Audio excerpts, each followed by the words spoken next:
and it's their intrinsic beliefs now. You know, this food basically robs. sound feasible, sound like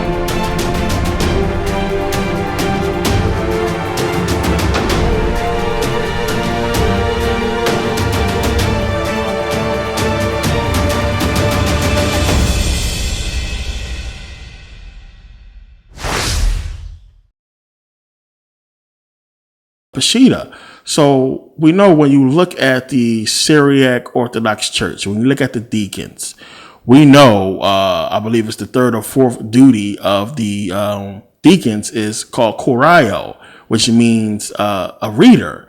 And we know Quran supposedly means recitation. And, you know, that's just one of the many things to show you. It sounds the same, Korayo, Quran. Reader, recitation. You see where it comes from. We know Syriac was there long before Arabic. And it's just so many things that you find where we can see that they basically switched the language around best way they could to try to hide the true Syriac origin. We know when Abdul Malik and them came in there and conquered in Syria that most of the people was converted over to Islam. And, you know, the religion, I mean, the language was wiped out and it was given Arabic. So, and Islam. So, we see this. This is stuff that's proven that we know happened. Now, we also know about the Islamic garb. When you go back to the Syriac Orthodox Church, even still to this day, they still wear the same kind of garment that you find in Islamic women. You still see the women in the Syriac Orthodox Church wear the same garment. They cover their face up and everything. It's the same garment. I mean, come on. It's just some things you can look at and just see it. And there's no explanation that you can give other than the fact that it came from that. And I can go into this thing much deeper, but I did in the previous videos. Now, another thing that a lot of people went crazy off, I got so many messages about, was what I talked about in the last video I put out on Islam about the whole thing with the Shriners and the KKK and everything like that. I mean, it just blew people away, you know, the information. And I got so many people. I've turned down. I shouldn't even say, I'm not going to say how much I turned down, but I turned down a lot of money to go and speak this message. I say this all the time. I turn down a lot of offers to go speak. It's just not something that I'm willing to do right now. It's just not, unless I can control the entire venue, that I would do something. In the future, I'll do it. But, you know, I turned down a lot of stuff. But I turned down a lecture, excuse me, to do on this whole thing because I feel like people should already know this already, and probably people already do know. And I go into it a little deeper in the last video I put out, and there's still a lot more that I can basically go in on as far as the whole relation of all these things. I mean, when you hear KKK and you think Islam, there's no way you try to, you know, put the two together. It's just something you can't fathom. But of course, Muslims will say, well, they basically stole Islamic stuff and they're trying to pass it off and put it into their whole order, and they ripping off Islam, which was of course around before, you know, KKK and all that. And that's not the point that I'm trying to make. The point is they are showing you who controlled it and who created it. We can argue all day, you know, that it's been around longer. I'm not debating that.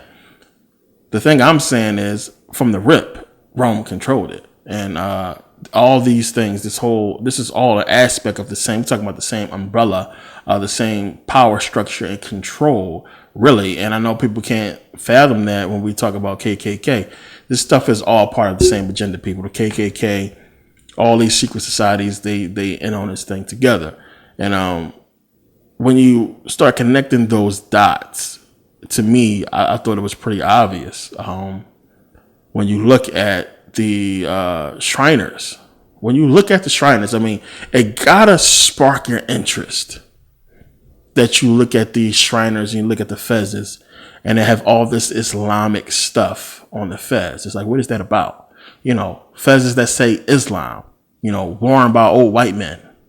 You know he's not a Muslim. You know, stuff that's talking about, you know, just the Islamic names. You know, Medina on the fez and everything like that. You know, it's so crazy that people didn't see this and pointed out. So of course, when I first seen it years ago, I was like, well, what's up with that? I mean, sometimes you just gotta go with the question. What's up with this? Let me find out what's going on with this.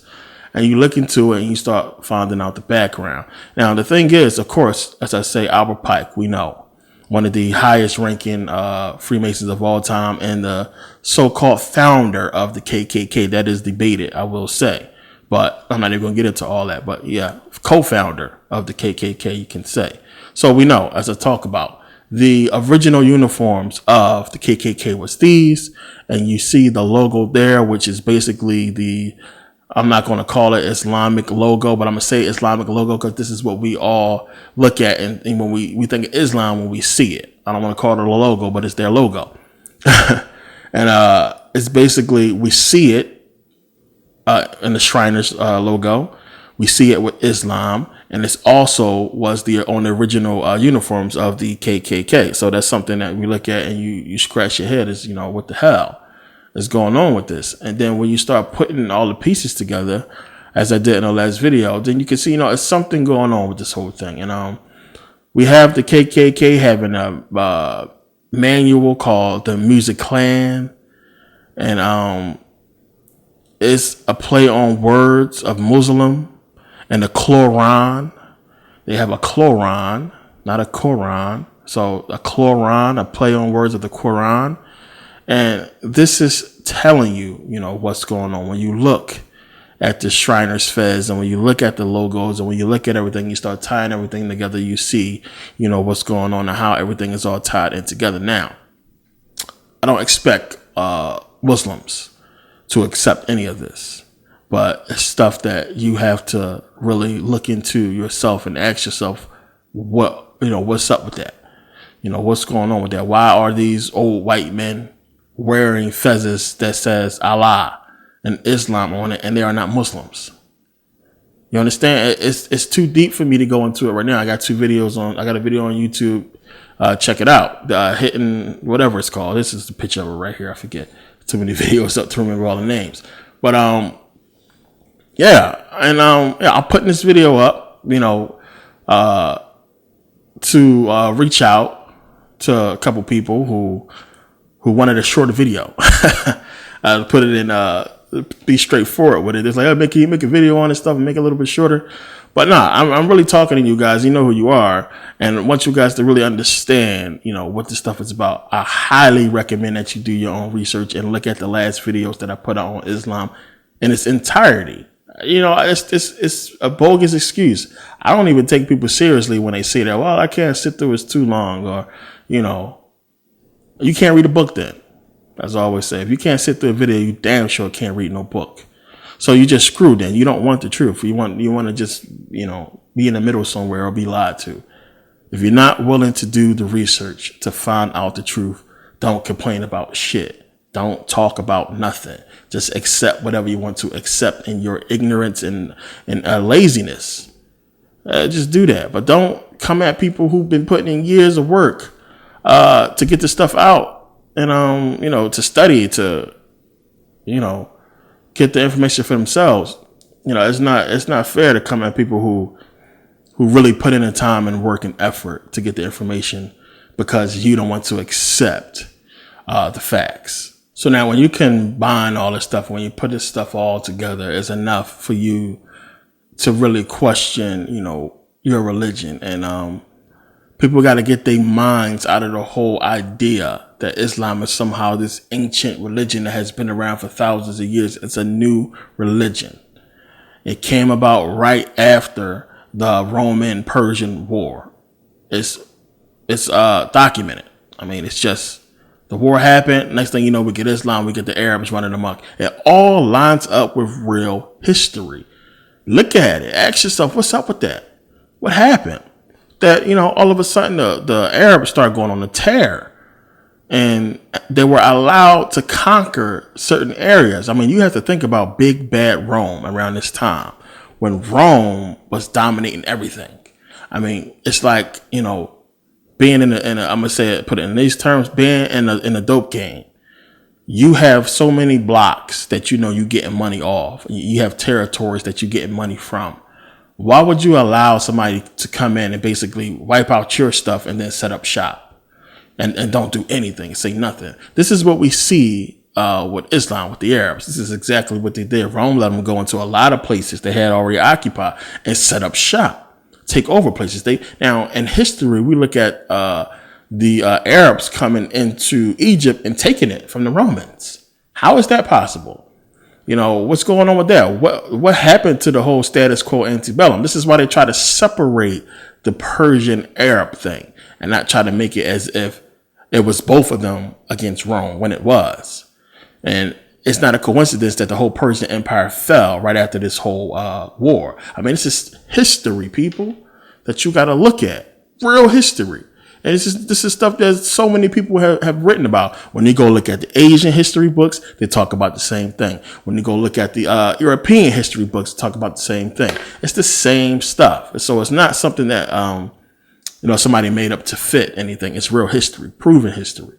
Right after the war, you get Islam. So it's something that you got to look at as suspect.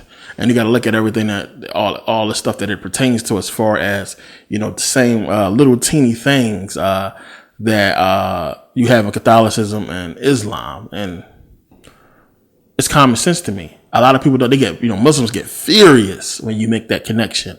When you say, well, Rome created your religion, on the Catholics or what have you. They get pissed. Because there's something deep down inside of them that recognizes stuff. You can't understand the Catholicism and Islam and not see the comparison. I mean, just the simple fact that, y'all forget y'all talking about the same prophets in y'all books. What's up with that? I mean, come on. I shouldn't even have to do this video. I mean, it's common damn sense. How the hell we have, for hundreds of years, over 1,000 years, you have the Jews with Moses and the Jewish guys and then Jewish prophets, what have you. Then we have Christianity come along later on. And then now we get, hundreds of years later, we get Islam that's using the same dudes. What's up with y'all? Like, come on, man. This shit is not hard to figure out. It's the same bogus shit. Do the research. What's boggling my mind is people in America, black people, who falling for this shit.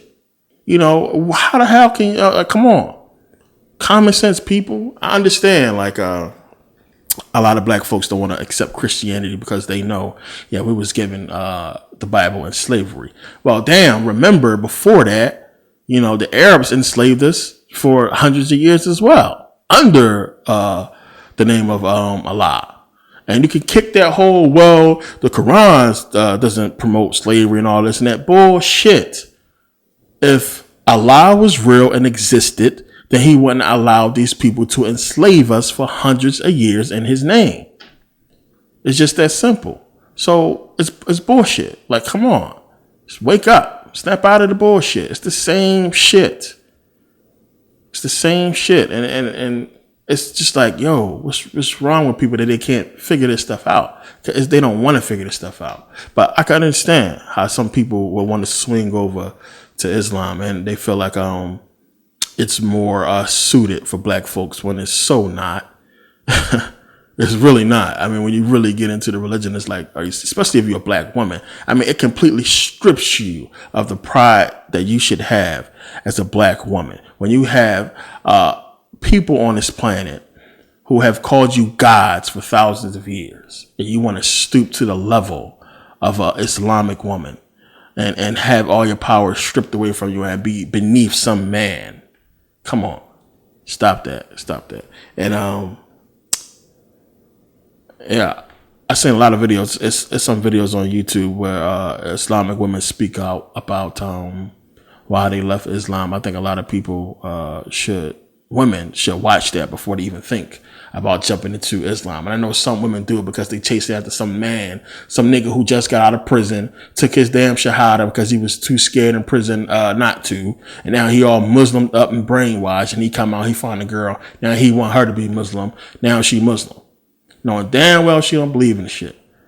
I mean, and this is not to knock. It's a lot of good Muslims out there. We had a lot of Muslims who established themselves in the black community as positive people doing positive things in the communities. But that's two totally separate things. If he wasn't a Muslim, you probably would have did the same shit anyway. Or I shouldn't say that. I should say a non-Muslim could do the same thing and have done the same thing. So it's not about your religion. It's about what you do as a person. And it's not like, you got some kind of, spiritual, holy, help to help you do these good things. You did them yourself, and you got real physical people to help you. So come on. And I'm only going through all this to just get it, common sense, put it into your head, using common sense, not trying to get too deep into the whole thing. I don't even have notes this time. This page is blank. I don't even have notes for this video. This is something just off the top of my head right now that I want to put out, so people can really understand about Islam. And shouldn't have to be talking about this stuff. You should understand it. But when you know these little facts and these little things about Islam, it helps you to, gives you the courage, a lot of people the courage to go ahead and pursue further information.